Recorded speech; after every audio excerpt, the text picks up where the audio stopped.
참 예수님, 오늘은 6월 21일 성 알로이시오 곤자가 수도자 기념일입니다. 한처음에 세상을 창조하신 하느님께서 예수님을 세상에 보내신 이유는 온 세상에 가득 찬 죄악에 물들어 있던 인류를 구원하여 새하늘과 새 땅을 이룩하시기 위해서였습니다.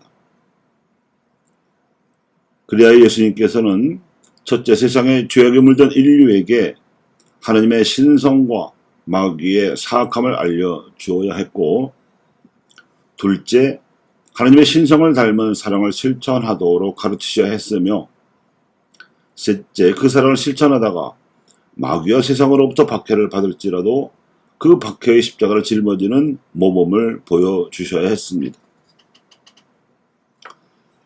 믿는 이들이 예수님께서 열어 젖히신 새 하늘과 새 땅을 완성할 수 있는 지혜가 오늘 산상설교의 복음에 들어 있습니다. 그것은 바로 숨은 일도 보시는 하느님과 1대1로 인격적이고 직접적인 관계를 유지하라는 것입니다. 자선을 베풀 때 숨은 일도 보시는 하느님께서만 아시도록 베풀고, 기도를 할 때에는 숨은 일도 보시는 하느님께서 들으시도록 말씀드리며, 단식을 할 때에도 숨은 일도 보시는 하느님과 대면할 수 있도록 세상사를 접고 오로지 하느님께 집중해야 한다는 것입니다. 이는 예수님의 내면을 이해할 수 있는 지혜인 동시에 세상을 복음화하는 열쇠이기도 합니다. 예수님께서 그 당시 일반 유다인들과 다르셨던 점, 예를 들면 어찌 그리도 권위 있게 말씀을 선포하실 수 있으셨는지, 또 어찌 그리도 진한 연민과 공감으로 고통받는 이들에게 다가가실 수 있으셨는지, 무엇보다도 십자가 죽음을 두려움 없이 당당하게 받아들일 수 있으셨는지에 대한 비결을 알 수 있기 때문입니다.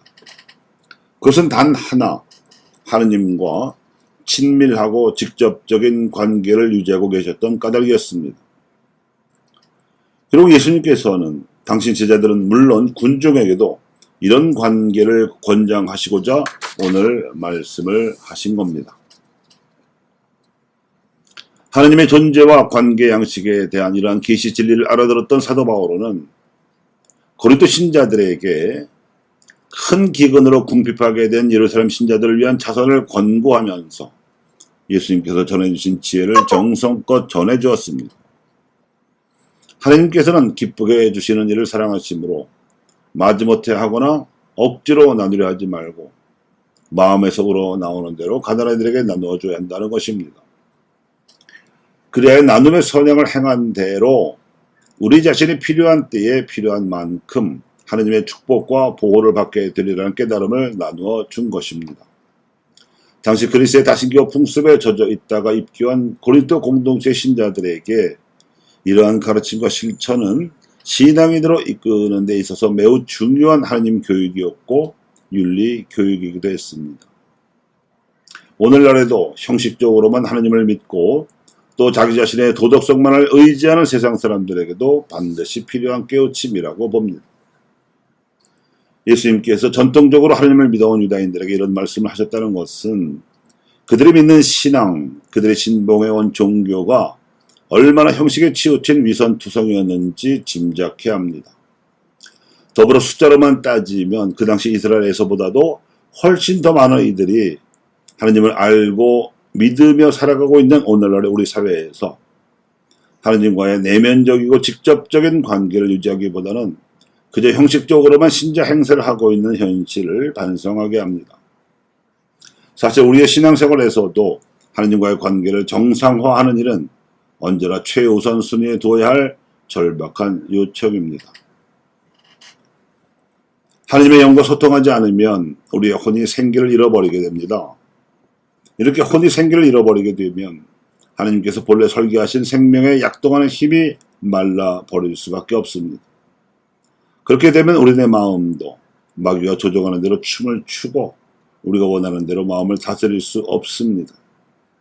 몸을 다스려야 할 마음이 제 멋대로 움직이면 몸이 본능이나 세포에 따라서 반응하게 될 것이고 그 결과가 온갖 질병이요 온갖 다툼으로 나타나서 세상의 혼란과 사회의 어지러움을 초래하는 것입니다. 우리의 혼이 하나님의 영과 소통하여 영혼이 생기를 얻게 하고, 생기 없는 영혼이, 생기를 얻은 영혼이 우리의 마음을 하나님의 뜻대로 움직이게 하며 하나님의 뜻을 반영하는 우리 마음이 이끄는 데 따라서 우리 몸을 움직이는 일, 이것이 건강한 몸과 맑은 마음 그리고 생기 있는 영혼으로 사랑 자체이신 하나님을 담는 삶입니다. 각성된 괴인은 이렇게 수련되어 갑니다. 오로지 하나님께 집중하면 사람들에게 잘 보이려고 그들의 시선이나 평판에 의지할 필요가 없게 됩니다. 우리가 베푼 자선에 대해서도, 우리가 행하는 기도에 있어서도, 그리고 우리가 행하는 단식을 행할 때도 그렇습니다. 기도할 때 맑은 마음으로 하나님께 집중하기 위해서 단식을 행하는 것이고, 단식을 통해 전략된 몫을 자선으로 베풀기 위해서도 단식을 행하는 것입니다. 이렇게 자선과 기도와 단식은 연결되어 있습니다. 바로 숨은 일도 보시는 하나님과 소통하기 위해서입니다. 교우 여러분, 우리는 죄만 짓지 않으면 되는 것이 아니고 하나님의 영과 소통함으로써 생기 있는 영혼으로 살아가야 합니다. 자선과 기도와 단식은 세상의 죄악에 맞서 하나님과 직접적으로 소통할 수 있는 지혜입니다. 그리고 이것이 새 하늘과 새 땅을 창조하는 빛입니다.